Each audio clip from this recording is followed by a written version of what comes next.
This is one to write down for the ages. Now we're getting set up for our first match here. The embodiment of humbleness, respectfulness, but absolutely dirty and powerhouse in gameplay in Chris Wong. Don't worry, I've been watching and his first-hand experience, but he is going up against one of the biggest tricksters with JP in DCQ. Had a little bit of a shaky start against Gatchikan, but he picked up, made amends with that 3-1 victory. Chris Wong, decimated Phenom. He kept it there, he kept it earnest, but now he said, I said, are you ready? He said, JP, Luke, 5-5. He said, either way. Went right into the statistics. Like, are you ready, like, mentally, emotionally? And all I did was, all I did was tap on the shoulder. I said, good luck blocking. Yeah.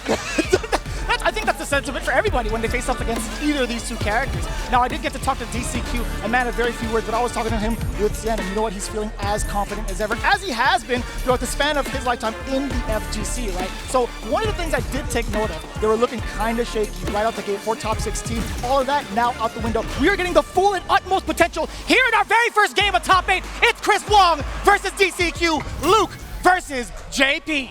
Two of the strongest characters in the game. These guys had amazing records in their group stages. Chris Wong with 5-0, keeping that clinical performance. DCQ made it out with a 4-1 victory, having a better round ratio against NuckleDu, but now they kick things off here by pestering with that crouching medium punch. Chris Wong trying to adjust that space to get the whip punish. Oh, you saw the startup of a medium perhaps from DCQ. Chris Wong stuffing it out completely, opting to go for the damage, and the corner carry is still going to be very nice off of that flash knuckle sequence. Hits him with the down forward heavy punch there, try to get frame trap, but Chris Wong's defensive choices, he's the epitome of optimization with this character. On defense, on offense, in neutral when he knows how to challenge. This is a perfect parry, unfortunately. Shy for DCQ to retaliate from that standing heavy punch. Chris Wong gets hit with a spike, departure up above. What's the defense like against the teleport? Good, he just waits patiently there. He lows on dry gauge, he doesn't want to actually burn himself out there, and he did. Commentator's curse there, burned himself out by his own admission, but he's actually in a super beneficial position and baits the first amnesia from DCQ. That was just to test the waters to see what happened, and even Chris Wong responded accordingly.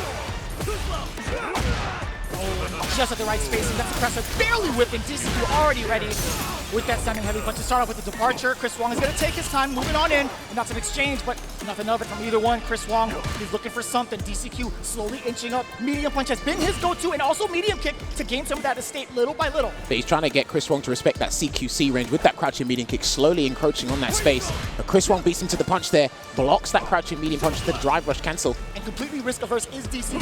Doesn't want to perfect parry, he's anticipated it. He's used that button way too many times. He's right in a hard read on that perfect parry there, shoulder tackle him straight to the corner. Overhead is blocked successfully from DCQ, but it's not the end of Chris Wong's turn. And also, speaking of which, he's stealing it back with that perfect parry, the safe jump. You saw the flash. DCQ, he was ducking. There's going to be a lot of damage. That should be game one. Chris Wong, we're going to Memphis, baby. He was ready. He read the bad habits on DCQ's knockdown, and he's going to close it out with that super R3. Now DCQ, he really has to think about it because sometimes he can be a little bit shaky. His fluidity in his neutral and set play is amazing, but where you can actually really target him is his defensive choices. Amnesia didn't work, so he automatically resorts to plan B, which is the tap parry, not even just the holding it, tapping it there. And Chris Wong, what did he do all the time? He just neutral jumped. So it looks like it beats both if you're not too careful. So maybe DCQ has to firm a throw, maybe look for the neutral jump with the crouch fierce.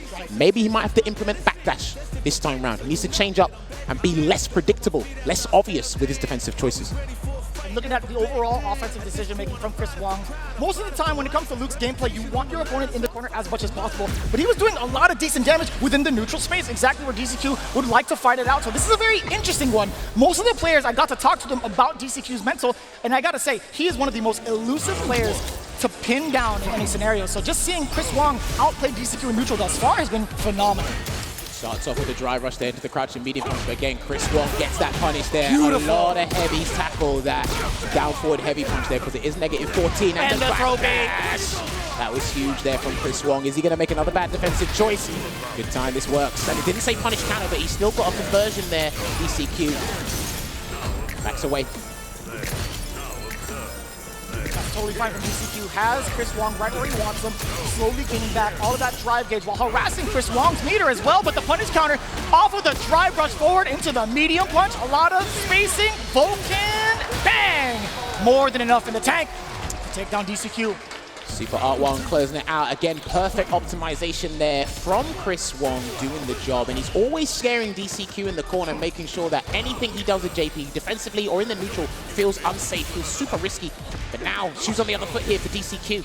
It's the first time we've seen corner control from DCQ. What does he do with it, right? He's looking for the space for Chris Wong to kind of maybe get baited into throwing out a normal, but no, the perfect parry. Again, his defensive options have been so pristine. There we go, chases him down there. No amnesia, but gets a delayed back throw there. So Chris Wong can still work from the mid-screen here, waiting for another button to be whiffed. But another punish here. DCQ has extremely risky neutral, and everything is being punished to high heaven. I haven't indeed, and noticing the burnout factor. Chris Wong, he's not going to push the envelope. He's going to set back just a little bit. He's got plenty to work with. Also with the meter, any sort of hit confirm could lead into really destructive damage, even the game. He might look for a stand medium punch, but he's got to deal with the Super Art 2. Enter the Shadow Realm, and he doesn't block it in time, so he's going to have to set up shop and take him close to the corner here. Yep, full-on conversion right there, and he's got to set up something nasty here, DCQ. Good hold of the parry there. That was plus. Chris Wong tried to steal his turn back with whatever normal it was getting stuffed out, counter hit. Just waiting there at the moment here. He's trying to wait Chris Wong to do an arbitrary drive rush or something to close the distance. Teleports now. Wow, that could have been it. That actually could have been it there. But he's burnt out. And a level 3 should do it if he gets a button to connect. Yeah. And instead, it gets DCQ mid-air trying to jump away. But it's a Sandblaster just clipping him in the wings. So Chris Wong, either way, any sort of block string while in burnout could have led to significant chip damage. It would have been death either way because he had level 3 in stock. That's 2 games to none for Chris Wong. But the biggest problem I've identified with DCQ at the moment is in that mid-range, he started pestering with the crouching medium kick to try and harass and make Luke panic, basically. But what Chris Wong has identified is, I'm not going to whiff normals that are super risky. Right. I'm going to use crouch medium punch, but then when I identified that this is what your strategy is, I will actually risk a perfect parry. And because he's tapping the parry and it's in neutral, you're not going to get there with the strongest normal that you want to, or even a knockdown for JP at that time. So DCQ's probably going to have to be a little bit more aggro. He probably doesn't want to do that. He might need to risk something, maybe play a bit more zoning game. Right now, Chris Wong has actually got him in the palm of his hands. He's made this whole cup thus far his stomping ground. Let's see if he can advance to the winner's final. It's really up to DCQ to turn up the heat on offense, but it's so difficult when Chris Wong is looking for every single option via projectile. Yeah. That suit's going to be everything for DCQ. Forward throw. He's willing to risk a down forward heavy punch, even if he gets punished, just to get that knockdown. Oh, that is significant. Yeah, drive rush cancel. Try to back off there, baiting a throw bait or even an amnesia. Yeah, you can see the priority for Chris Wong, right? He wants control just in case DCQ wants to jump out with a normal and also build up that drive gauge jet again for possibly an approach with drive rush for DCQ a little bit more active. No perfect parry there on the charge. Heavy flash knuckle. There's a crouching hard punch anti-air because we seldom see Chris Wong go for that jump. When he does land it, it pays off big. Still trying to get that drive rush cancel. And this is what we were talking about. This is exactly what we were talking about. He's got to be careful and try and harass him with Too far for the overhead attempt. DCQ making it hurt. A lot of damage inbound. Set him back near full screen in the mid-range too. Yeah, he has to respect that departure. Well, I like that he's letting it automatically detonate because he needs to walk forward and gain some ground because Chris Wong can basically eliminate the ground he's covered in a blink of an eye. That no drive rush cancel. Reaching so far, and I like that. Just enough damage for DCQ now on the board. His life is on the line, at least for the winner's side. No reaction for the drive rush crouch jab. DCQ not even worried about it. Stand fierce into the Tourbillon. The Phantom walks away. And again, he doesn't really know the range to stand up to try and whiff punish because the backwards walk through for JP isn't as good as Luke's. JP's not a footsie-based character. He can swing his K normals, but not the throw bait again! This is huge here, and he can't make a mistake. He's got to hold this one. He takes one grab. That's one spine buster. Just nice delayed jump there. No cross cut. Rising uppercut there from Chris Wong, and look at this, exuding such brilliant patience here. He's probably waiting for the sweep to come. That's why he's crouching. So scary as well. The double departure right above Chris Wong. What's going to be the play? That's a forward throw to start things off. DCQ, another one. Is he going to go for a third, Jammers? No, and that's it. He saw the backdash there, and here comes the juggle. Nice crouching fist. Keeps him there, props him in, badger him with all these normals. Level 2. This is tough. You got to hold that. Make your move. Oh, there's the grab. So he sacrifices the level 2 just for a little bit of damage, and that's going to be the game. That's going to be enough. That was a punish counter indeed. You saw the flash of the parry in DCQ. I love that sequence, by the way. Risking that level 2 immediately after the target combo, you have to force your opponent essentially to block the entire thing. But Chris Wong right now is still in a comfortable spot. But in some departments, DCQ might have to boil things down to chance. He might have to actually walk himself to the corner, bank on a perfect parry, or even a throw of some sorts to gain that ground and put Chris Wong in the corner because he needs to limit his options there. But the round start, drive rush suppressor does its magic. And this is what I'm talking about. He needs Chris Wong to come to him and turn it around. Almost got the drive rush. Fortunate for DCQ.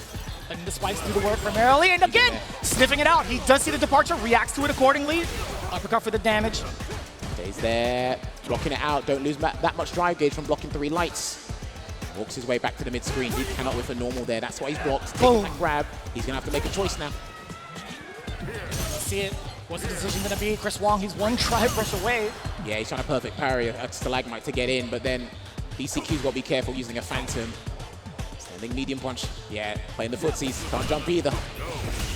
Excellent decision making on defense. Parry covers up pretty much all the Phantoms that you want. Well, he might need a knockdown now. I don't know how he's going to get it, but he needs to do something to force the action. But Chris Wong is crouched. Oh my! Almost got it. Spine buster again. Drive up. The throw bait, and he's still trying to get it. I love the timing from Chris Wong. Baiting out the throw again against the machine. DCQ, a little bit of faulty errors on defense. Made him grab hot air there in that round, and it's already match point here for Chris Wong. No conversion there from the punish counter stand medium kick. But again, the patience that he's exhibiting to us right now against the purple haze in the neutral has been absolutely phenomenal thus far. Gets a punish counter throw. He needs that because he was looking for the button instead. That's what Chris Wong's parrying for, so he might need to do the audacity to have a walk-up throw. Sandwich him again. No, faking out the Phantom. Chris Wong, no reaction to that. Anti-air, yes sir. Set up the double-double again. Jump away, he's gonna try it. Yes, the spike saved him. It was still active. He's still got a Lavushka to work with. He did build level 3 in time, but if he can close this round up by preserving his meter, this is gonna be brilliant. And that is a punish. That was -6 on block. Oh my! DCQ, this is an excellent position for him considering the meter. He has 3 to work with. He could let off a level 2 to get all the momentum in the world off of a knockdown, but that's the big objective. He has to get 1 hit to confirm off of. But it's way easier for Luke to get that conversion or even force some sort of action here to then force DCQ to make the defense, and he needs to preserve that meter as much as possible. Meter level 2 activation, gets him with a Triglav. Just backs away at the moment here. Chris Wong just waiting for that one opportune moment to run in, even a jump. Yep. A neutral jump instead, no forward jump. That's 1 at least. And there was a Phantom, that was a fake Phantom at that. It's a jump, and he got the accidental throw there, regardless to catch DCQ off guard. Next hit. Ooh! This is going to be huge. He's going to convert to level 3, he can save it. He's going to save it right now. Peppering with the lights as well. DCQ maintaining that defense, jumps out of there. This is going to be significant for Chris Wong because he is in the corner now. DCQ can deal out just as much damage, but his projectile game won't be as effective from this close. Look at that. You see the tap parry there trying to snuff out the crouch immediately agreement, another button there. Oh and it's boy! Gonna hit, and it's going to burn Chris Wong out as well. He's going to set up something nasty here, and he really needs this round. The overhead connects, but it's fine. Dashes up and gets the dissipated on the departure. Just backing away here, still has that level 3. 1 button into level 3. He might be looking for the stand medium punch into level 3 there, Chris Wong. And DCQ knows it as well. He can't afford to let any normals whiff. He's trying to get, that was way too much! This is too much. He's going to burn him out. He will burn him out, and he's going to have to deal with this, unfortunately. He's still got level 1 to work with on the defense here, but he can't jump forward. It's too much of a risk to try and get that read. There's the check. He's got level 2. 8 seconds, by the way. He's going to activate level 2. Level Yes, 2. That's going to hit him. That will hit. And he's going to get the full conversion. That's fine. Oh no. He's going to hold this. That's going to be it. Oh my God. What happened with DCQ? He done the Triglav way too early because Luke was too high. And I understand it because anybody would have done that. He done the hard part. He got the level 2 to react to the Sound Blaster, and then he tried to bank on getting it early. That was just a miscalculation. It could have been a new situation for him. He might have never seen that before. Not ever. I don't blame him for doing that. Ooh. And Chris Wong, he said, all right, thank you very much. I'll get the chip killed there with the cancel into the level 3 because level 3s do 10% health on chip there. Chris Wong still keeps that winning record coming through in this top 8. A 3-to-1 shot. The first person to make Chris Wong bleed thus far. Very little at that. DCQ at least getting a game on him. He's going to be playing around in the losers bracket against the rest of the Sharks there. But Chris Wong, again, phenomenal decision-making overall and great patience in the neutral. It all leads to plenty of these moments. You see this all the time with Luke, right? You see how often he can barrage and harass the opponents, but we got to talk about what led to those situations in the first place. DCQ struggles in the neutral a lot from what I've watched of his gameplay, because if he lands his set play, good luck to you, because he really takes advantage of when you have too much frame advantage or when you make that mistake. But Chris Wong, he kept him humble. He fed him that humble pie, he kept him respectful, and you saw it there, his limited usage of buttons, crouching medium kick, stand medium punch. You don't really get much off of them unless you're in range and it says punish counter. Well, guess what? Once Chris Wong identified that in the very first round, the very first game, he said, okay, I can actually afford to do tap parry. I can actually risk this there, and because of his parry timing is actually pretty much 95% on point, he got all the damage and put DCQ in such these injurious positions that he was super uncomfortable. You even saw DCQ risking the down forward half punch for those knockdowns, then he had to stop there. He started to pick up pace as the game went on, but that's because Chris Wong forced him out of character. He made him play. Yeah, he made him play in a different style that he's not comfortable with, and it looked like it worked, but this is something he might have to work on in future for JP. So really looking forward to how that first out, but amazing stuff, brilliant stuff there from Chris Wong. Yeah, it's so surprising to see DCQ kind of play out of the element that he's so used to, right? He will take those big risks. He loves to kind of encroach on that space with a lot of the normals, as we have seen in VODs time and time again. But man, this is the first time I feel like he's been reluctant to even try to throw out those normals. But to be fair, Chris Wong has been a whiff punishing machine. Now, you had mentioned this in the group stage. Chris Wong, sometimes he would be susceptible of himself throwing some of these heavy punches to try to gain some estate, or at least try to catch a normal as well. But we also haven't seen a lot of the crouching medium punches that we really know him for, and I think that's really what threw DCQ off. Because he's just super patient. When I've been playing him and watching play other people in that mid-range, he knows that you want crouching medium punch to come out, even crouching medium kick. He says, no, I'll wait, and I'll play patient. And then he waits a couple of seconds just for you to think you can do something, and that's why his timing's on point. This is why I think his defensive decisions, he's just the epitome of optimization, no matter where you play him on screen. And he's literally showing you why Luke is one of the best characters in the game. And we're going to see it right now. The level 2 connects, and because he was too high, it was from the third Phantom, it was too early. He actually did the right thing, which was really unfortunate there for DCQ. Judging by his facial expression, maybe he has seen that. I don't know. I want to give him the benefit of the doubt and say that's a new situation for him.